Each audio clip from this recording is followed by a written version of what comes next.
Yo, what's going on, guys? My name is Bean. Welcome to my channel, and today I'm gonna bring you guys a video on if you should summon or not on Festival Merlin, since she is gonna be releasing on this up-and-coming update this week, upcoming week I mean, on the 12th/13th of April.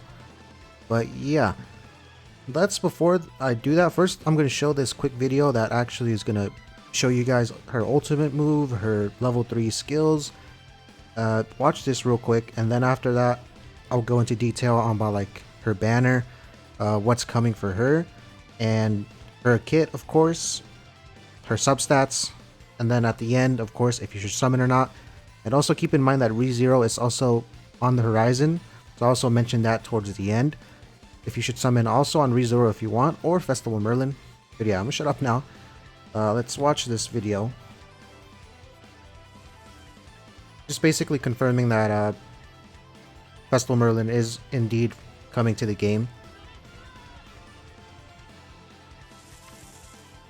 That does mean also that we also get the next story chapter, so that's another 30 gems for free. So I always take those. Free multi. This is where we see Chandler. I believe he's Chandler. Alright, there she is. An adorable heroine arrives. The daughter of I can't pronounce that. But yeah, okay, so here's her Mana Ballista, rank 3, that's what it looks like. Here's her double Mana Fusion, AoE card, rank 3. And here's her ult, all elemental. She has actually pretty cool animations, especially her ultimate. I mean, I like them. Yeah, pretty cool. She's smaller but more powerful. Yeah, she is the strongest Merlin. Makes sense though, because she is a festival. But yeah, there we go. That's that. But now, let's take a quick look at her passive and her cards. After that, I'll show you guys her banner, what's on it, and what else is like coming with this update. So let's see. Divine Protection, Merlin, the daughter of Belia Yoon. I can't pronounce that. You see her right there. She is green, unknown race, SSR, of course. Her passive / unique is actually it's pretty good in some situations, especially towards the beginning of the game. It's the Negotiation with Gods. During the enemy's turn, each enemy skill cannot deal more than 40% of the hero's max HP. Increases the attack-related stats by 1% per 4% of remaining HP when using skills. So basically, the simplified version is she has a harder time to be one-shotted turn 1. Let's say they have like a Escanor, and they have Lucky Merger with a level 1, like a level 2. Ranks up to a level 3. Let's say they use a level 3 Escanor card on you, the one, and also a level 2 right after. It's only gonna do, it cannot deal more than 40% of the hero's max HP, so she can't get one shot turn 1. Unless they use 3 cards and they all one shot, which is impossible. There have to be like level 3s, level 2s, which is, it's just not possible. So yeah, she can't be one shot turn 1. She'll get very close if they get super powerful cards on you, but there's that. And also, the more HP she has, as you can see at the bottom here, it increases her attack rated stats by 1% per 4% of remaining HP when using skills. If she has full HP at the beginning of the match and you go first, even if you run her like on an HP defense set, she's still going to get hit insanely hard because of the increase to her attack rated stats. And I don't really know, but 1% per 4% of remaining. But you just gotta trust me on that, because she hits insanely hard when she has full HP. This also scales for her ult as well. And her ult, even on an HP defense set, as I said, does hit insanely hard, even at 1/6. But let's take a look at her cards. Her first card, Mana Ballista. This is the single target Sario card, Power Strike. So you know how hard that hits. So basically, it inflicts Power Strike damage. Power Strike, again, it's additional damage equal to enemy resistance. The more resistance an enemy has, the more damage it does. And Single target, of course, damage equal to 190% at level 1, 285 at level 2, and 475 at level 3. Pretty powerful card. Second card is actually also pretty good. It's an AoE card, and it just does inflicts damage equal to 110% at rank 1, 180% at rank 2, and 280% at rank 3. It has an infect ability, or effect, I guess. Infect effect on rank 1 and 2 for 1 turn only, which restricts recovery related stats. So this basically means that they can't heal. They can lifesteal, regen, all of that, which is pretty good. So let's say you take someone super low like Escanor, the one for example, since he is probably what you'll be facing against upcoming when she does release on global and you do use her. Escanor, if you do that before his immunity, of course, because at 3 turns in, Escanor becomes immune. But after that, or before that, if you do this, get him really low, and you hit him with this right after, even if he has like 2 stacks or less, he won't regen any health because he has insane lifesteal and regeneration rate. But yeah, that's also pretty good in general, just to make any unit not be able to heal, essentially. Also, her ultimate inflicts damage equal to 400% of attack on all enemies and creates a barrier around all allies equal to 5% of the damage when attacked. No bonus damage will be applied, exclude rupture. So simplified, it is an AoE ult, scales up depending on your ults. As you can see, at 6 hits, it's 600%, and the barrier is at 20% max. And essentially, the barrier that she... It looks like a perfect cube, however, it's basically a Goddess Liz shield. Her ability, no, not her ultimate. It's the Goddess Liz shield, which basically is one of the most toxic things in the game because it cancels out any effect. Like, let's say they use like a triple pierce card, or pierce card that's not gonna have the triple pierce effect. If they use a Escanor flood card, it's not gonna have the additional damage based on how much HP the Escanor has, and stuff like that, which is pretty good. But also, it is you can use Rupture. That's the only exception. That's the same as Goddess Liz's shield. It does take double damage from Rupture. Besides that, it cancels anything else, effect-wise. You still take damage. And let's take a quick look at her substats. Since she is a festival, her stats are pretty good. Let's see, just at level 1, combat class is pretty nice. Some decent attack, decent HP, some very good HP. Well, yeah, attack, defense, and HP, I mean. Pierce rate 80% at base, that's actually very good. So, yeah, and keep in mind, her attack rated stats are increased a lot if she has, like, max HP, or the more HP she has. So this is only going to get increased, which is absolutely insane. This is not even including gear, costumes, and all that stuff. But yeah, she's a beast. Resistance, 40% are at resistance. Regeneration rate, 0, that's whatever. Crit chance is a bit on the low end, 50%.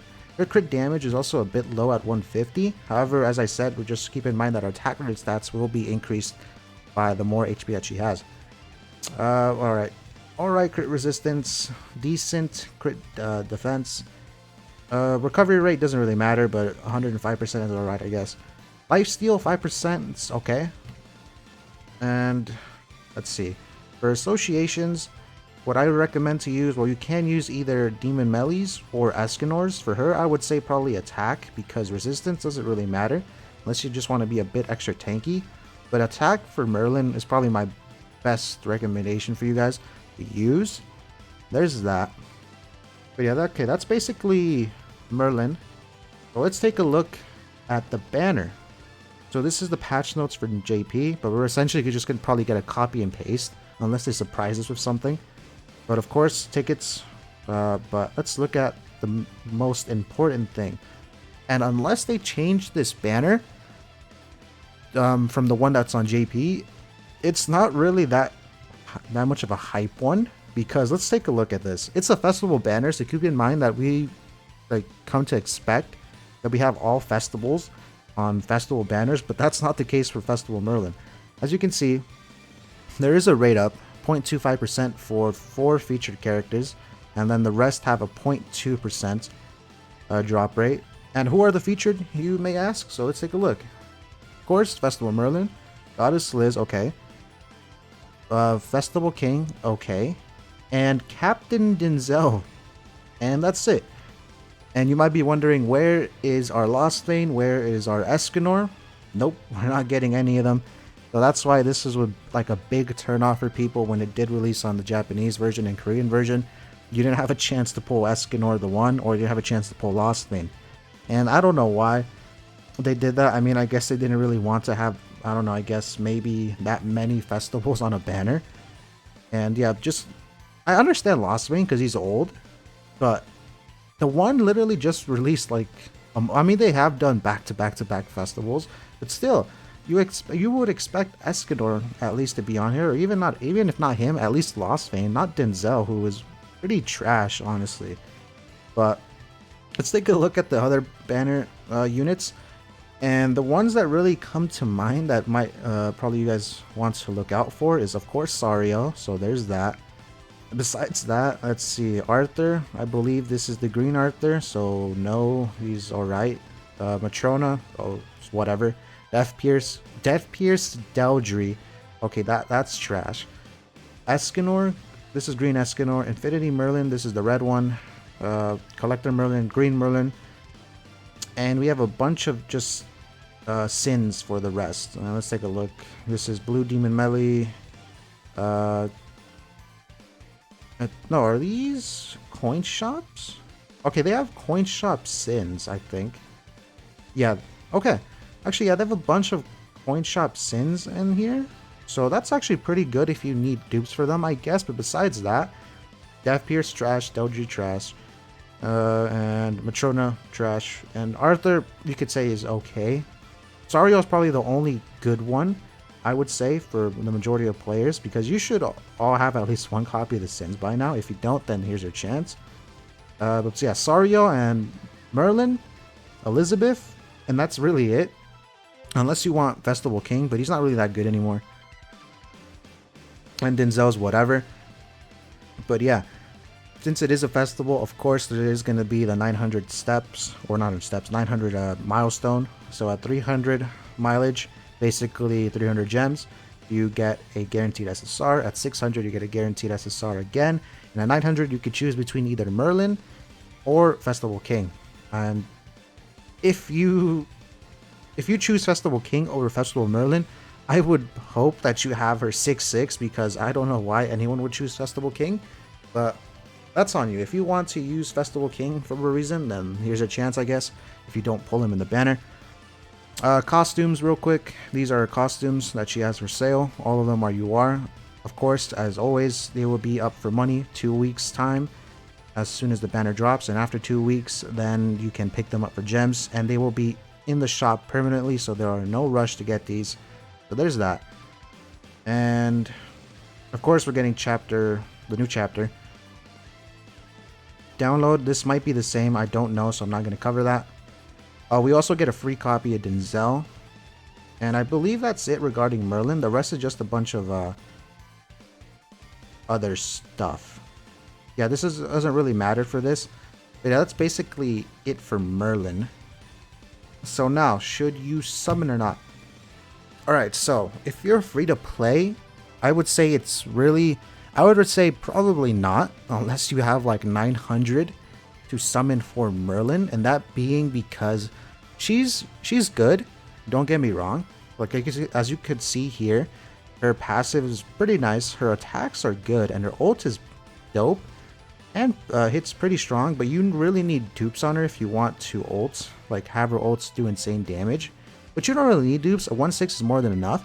However, just keep in mind, since it is a festival, there is a chance that you can't pull Merlin before the 900. So just to play it safe, it's recommended that you have 900 gems so you can at least do one rotation. But if you get super lucky and pull it before then you can stop, unless you want dupes for her or just want other banner units.